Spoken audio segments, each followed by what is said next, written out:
Eh ben, ici, je dois avancer à flanc de montagne et c'est vachement vertigineux, mais bon, mes crampons font le boulot. Je peux avancer relativement vite. Et j'ai retrouvé ce putain de GR. Aïe aïe aïe. Là, je vais perdre un max de temps. Après une longue marche et à travers les crêtes des montagnes, et c'était vraiment du sport, j'ai enlevé mes crampons pour aller super vite, plus vite possible. Et me voilà ici à 100. J'ai vraiment bien avancé, je sais pas exactement où je suis. Et Uchelu, il est pas loin, il est là. Ah, ça n'a pas beaucoup de lumière. En gros, faut aller par là.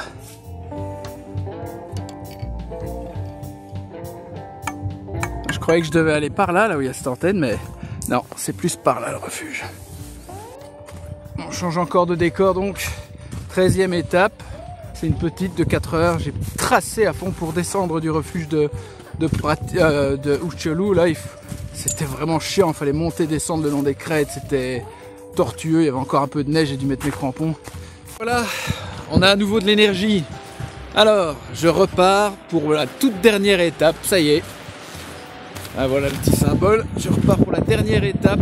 Aujourd'hui, je viens de quitter l'auberge Les Aiguilles. J'ai passé une nuit, après avoir passé des nuits de merde, une bonne nuit enfin. Je vais pouvoir documenter la dernière journée. Normalement ce soir, fin d'après-midi, je suis à Kanka. Et demain c'est parti pour d'autres aventures. Mais donc aujourd'hui, dernière journée.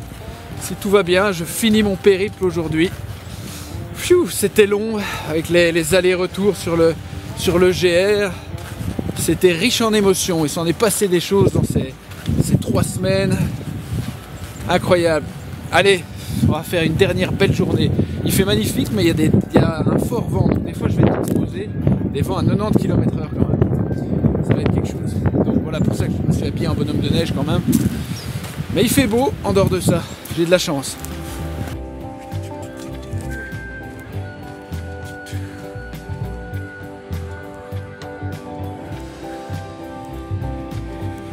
Clé, c'est de savoir utiliser le bon équipement pour le bon type de terrain. Aujourd'hui, c'est les bâtons de marche. Ça te permet de gagner vraiment en vitesse et de cartonner les étapes. Si tu chopes le bon truc, il faut mettre les crampons, tu mets les crampons, piolet, bâton. Ici, c'est bâton parce que c'est large. Pour la descente, ça va m'aider à aller plus vite. Et c'est parti. Eh non, ce sera plutôt piolet.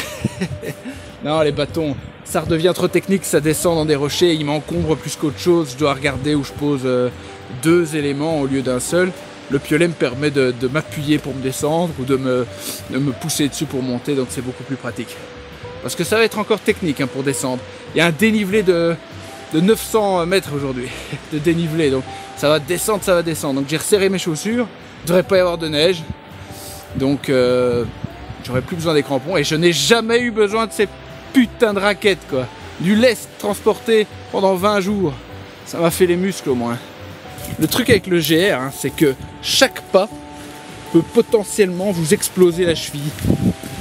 Vraiment moyen de se fracasser sur chaque pas. Donc il faut être tellement vigilant. Yo, c'est par là que ça se passe. Quoi.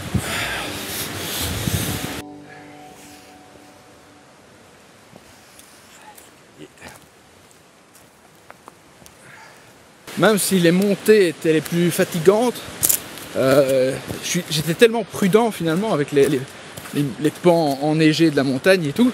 T'es tellement prudent que tu fais pas trop de fautes. Par contre, c'est dans les descentes que je me suis pelleté quelques fois et que je me suis un peu fait mal, quoi. Mais pas contrairement à ce qu'on pourrait le penser. C'est des petits trucs, tu marches sur une pierre qui roule, la mauvaise pierre, voilà, tu roules et tu tombes sur le cul où j'ai failli tomber dans la montagne hier, j'ai dû me rattraper à la main pour pas tomber trop bas et me casser quelque chose. Alright. Si j'arrive à pas me casser quelque chose aujourd'hui, le challenge sera complet. Donc voilà, c'est ça l'idée. Rester entier. Après, j'ai mal partout, j'ai des tendinites absolument partout. Il y a des gens, ils arrêtent quand ils ont mal, quoi. Ils arrêtent quand ils ont une tendinite.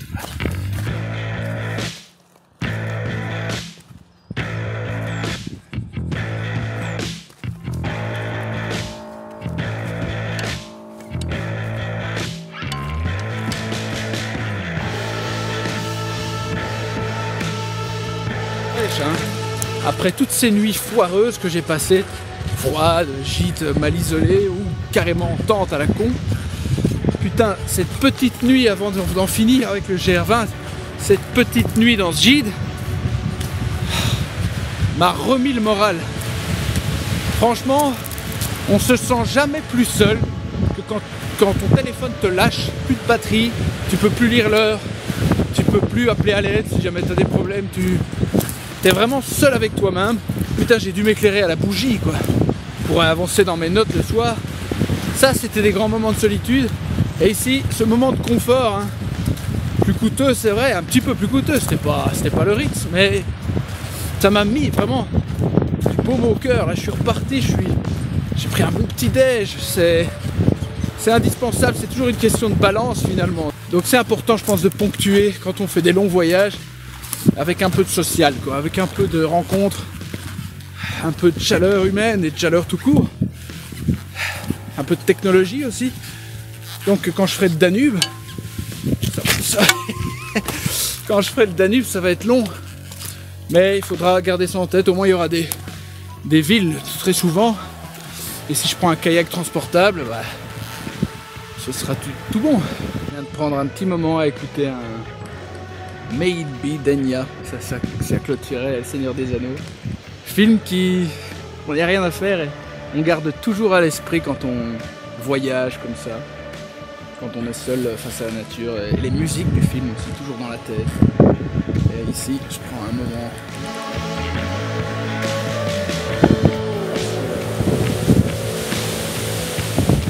Ça vaut vraiment le coup.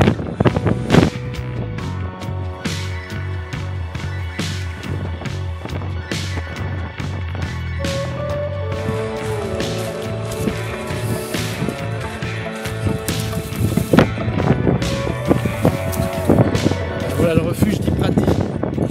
Donc à partir de là, c'est là que commence vraiment l'étape, la dernière étape de 5 heures. Ah bah c'est bon, je suis à 11 heures. Impeccable.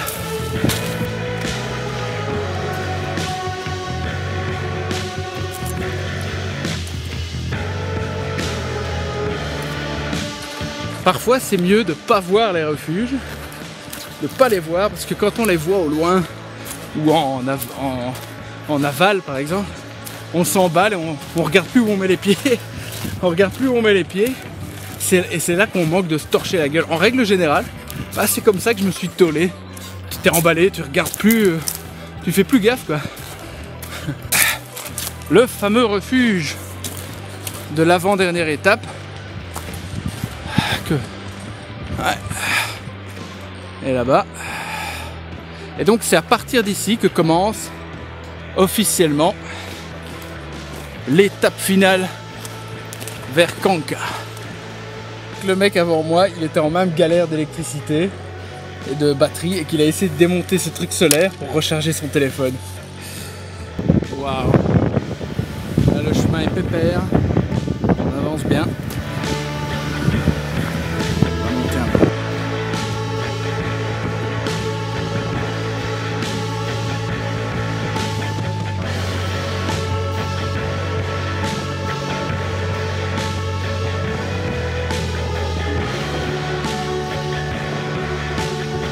J'en ai pris plein les mirettes, hein. Parfois trop occupé à avoir peur, à être concentré, parce que c'est très technique, donc on est beaucoup concentré, mais on oublie parfois de se jeter.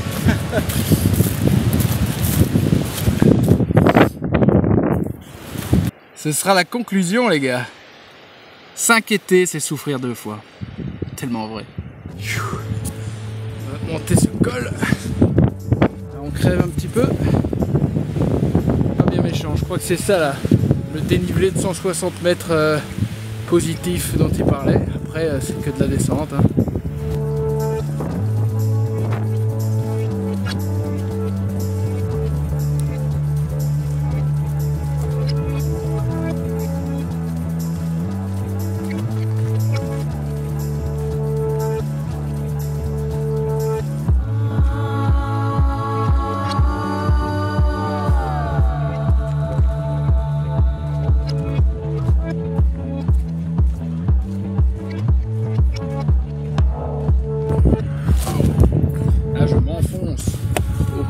montagne. J'arrive tout doucement vers les 200 mètres d'altitude.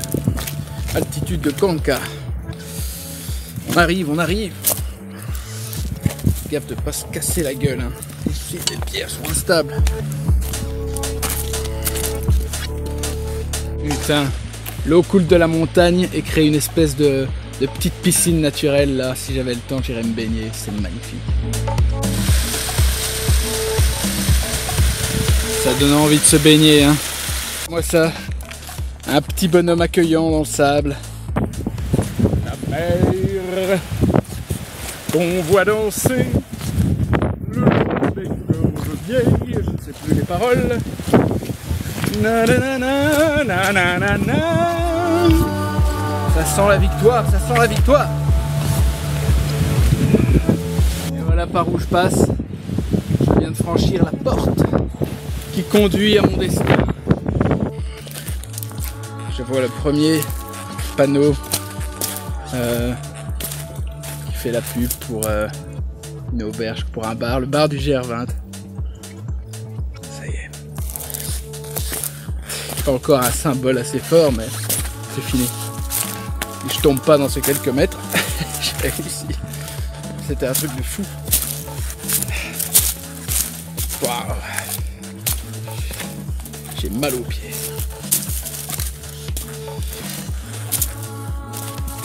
Ça y est, c'est fait. On est arrivé. Je marche sur du bitume. Quel bonheur. Et là, on va trouver le bar du GR20 et se poser un peu et avant de faire du stop pour Porto Vecchio.